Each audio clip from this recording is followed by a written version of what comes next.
এয়া চাওক আজি বনাইছোঁ গোচৰ কোৰমা ইষ্টু। গোচ কাটি ধুনীয়াকৈ ধুই ল'লোঁ। এয়া চাওক পিঁয়াজো কাটি ল'লোঁ।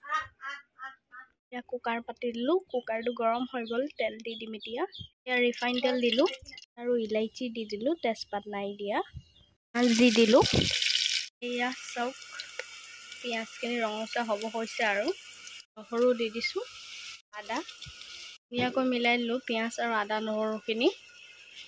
তাৰপিছত দেখাই আছোঁ, চাই থাকক স্কিপ নকৰাকৈ সম্পূৰ্ণ ভিডিঅ', তেতিয়া আপোনালোকে গম পাব কেনেকৈ বনাইছোঁ।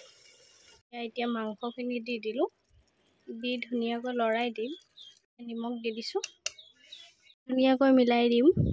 নিজৰ জোখৰ দিব। মই নিজৰ জোখৰ দিছোঁ কিমান বনাইছে।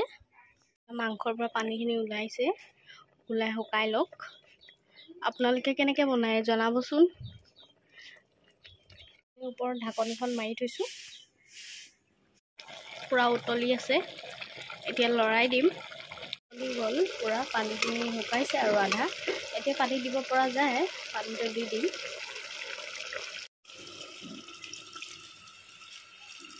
এতিয়া পানী দি দিলোঁ। এতিয়া ঢাকনিখন মাৰি দিম। আমাৰ ৰেডি। আৰু চুৰুৱা অকণমান শুকাব পাৰিলোঁ হয়, কিন্তু নুশুকালোঁ মই। চবেই আকৌ বিচাৰিব নহয় চুৰুৱা লাগে, ঝোল লাগে, সেইটো কাৰণে। মোৰ চেনেলটোত কোনোবা নতুন আহিলে ছাবস্ক্ৰাইব কৰি দিব।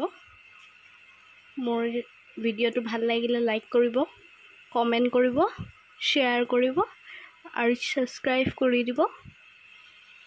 এয়া চাওক এনেকৈ বনাই খাবচোন। কাৰ কাৰ ভাল লাগে জনাব। কোনে কোনে এনেকৈ বনাই খাইছে।